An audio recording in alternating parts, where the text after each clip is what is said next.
Have you ever heard something about Islam? On the news, in a conversation, maybe even from a friend, and thought, that doesn't sound right, that doesn't sound human. You're not alone. Most people haven't heard Islam explained by an actual Muslim in plain words without an agenda. So here it is. No politics, no arguments, just the real thing.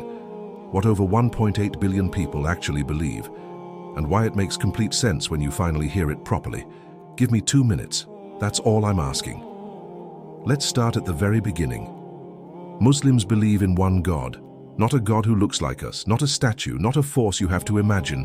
One God, completely unique, completely perfect, with no partners, no children, no equal. And here's the thing. Deep down, most people already believe this. Think about it. When life gets scary and when the doctor gives you bad news, when the plane hits turbulence, when you're completely alone at 3 a.m. and you don't know what to do, who do you call out to? Not a statue, not a celebrity, not even a family member. You call out to something greater, something real, something that you feel, even if you've never been able to name it. Islam gives that feeling a name, and it says, that pull you feel towards something higher.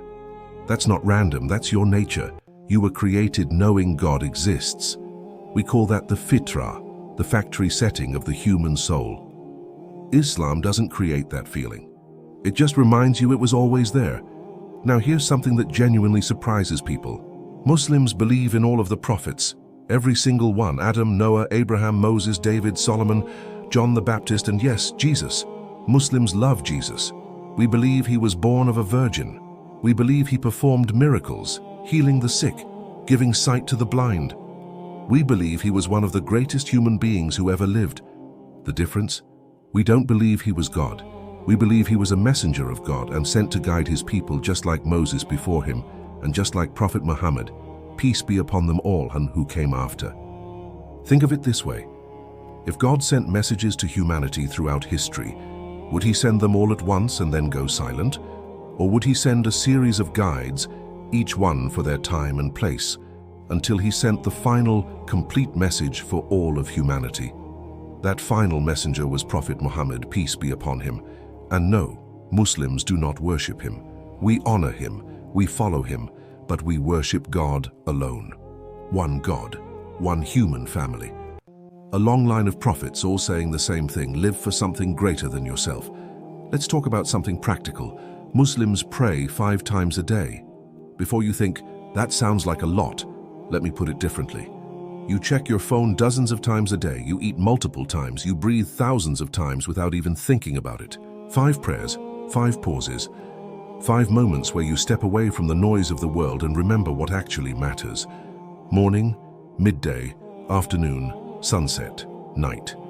It doesn't matter if you're in a boardroom or a building site, in a palace or a prison. 5 times a day, millions of people across the world stand up, face the same direction, and speak to the same God. There is nothing more equalizing than that. And here's the beautiful part. Those prayers don't change you in a single moment. They change you slowly, consistently, the same way water shapes stone, not by force, by repetition. That's what prayer does. It keeps you grounded when life tries to pull you apart. Once a year, Muslims fast. For an entire month, from before sunrise to after sunset, no food, no drink, nothing. And before you say that's extreme, let me tell you what Ramadan actually is. Yes, we give up food, but that's almost the easy part. Ramadan is the month where Muslims also give up anger, gossip, wasted time, laziness, bitterness, scrolling for hours when you should be sleeping. Ramadan is a full reset, a month where you prove to yourself that you are stronger than your cravings, that you are not controlled by hunger or habit or urges. And when that month ends, when families sit together at sunset and break their fast, the joy is unlike anything you can buy, because you earned it. Here's something fascinating. People spend thousands on detox retreats, digital cleanses, wellness programs, all trying to do what Ramadan has been doing for 1,400 years, for free, in community, with spiritual purpose attached. Ramadan isn't punishment, it's training. For patience, for gratitude, for perspective. Every year, Muslims who have savings above a certain amount are required to give a portion of it away. It's called Zakat, and it's not optional. Why? Because Islam says something that most financial systems refuse to admit. Wealth is not entirely yours. If you have more than you need, a portion of that belongs to the poor. It was always meant to circulate, a society where wealth just sits at the top, never moving, never reaching those who need it. Islam says that's not justice, that's imbalance. This isn't just charity as a nice idea, it's a pillar, a duty, a built-in mechanism that forces generosity into the system. Imagine a world where the wealthy were required, not just encouraged, to give, every year, without exception. That's Islam's economic vision. Simple, just, human. And underneath all of it, every prayer, every fast, every act of charity is one foundational truth that Islam returns to again and again. This life is temporary, not in a sad way, in a freeing way. Because when you truly believe that this world is not the final destination, that there is something far greater waiting on the other side, it completely changes how you live now. You stop chasing things that won't last. You stop destroying yourself for approval that disappears. You stop sacrificing what matters for things that mean nothing at the end. You live lighter, kinder, more intentionally. Islam doesn't ask you to give up the world. It asks you to see it clearly, as a journey, not a destination, as a test, not a trap.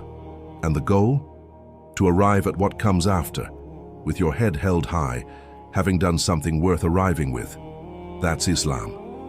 One God, a long line of prophets including Jesus, 5 daily prayers that keep you anchored, a month of fasting that builds your character, annual charity that keeps wealth moving, and a worldview that gives everything, every moment, every struggle, every joy, a purpose.